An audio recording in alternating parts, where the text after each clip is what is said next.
गोंय कशें आसूंक जाय हो विचार करपी आमचें जनरेशन हें निमाणें जनरेशन, ही निमाणी पिळगी.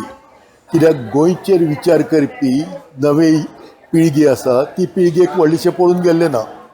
आमचें गोंय हें देशांतलें एक माणकुल्लो प्रदेश.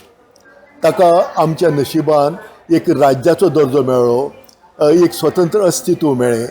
ताचो फायदो आमच्यांनी करूंक आमकां आयलो ना. गोंयकार म्हणटात पळय तो अत्यंत सादो आनी बरो सरबराय करपी मनीस अशें आज संपूर्ण जग मानता. आनी ताका लागून जाता कितें की गोंयांत आज चडांत चड लोक हांगा पर्यटक म्हणून येतात. तितलेंच न्हय, कांय लोक आमचे भारतीय किंवा फॉरेनरय म्हणात ते गोंयांत रावंक सोदतात, गोंयांत सुशेगाद जगूंक शकतात अशे हांगेले विचार आसा. पूण हें आमकां कितलें परवडटा होवूय एक विचार आमकां करपाक जाय आशिल्लो, जो आमचो कोणचोच राजकारणी करिना.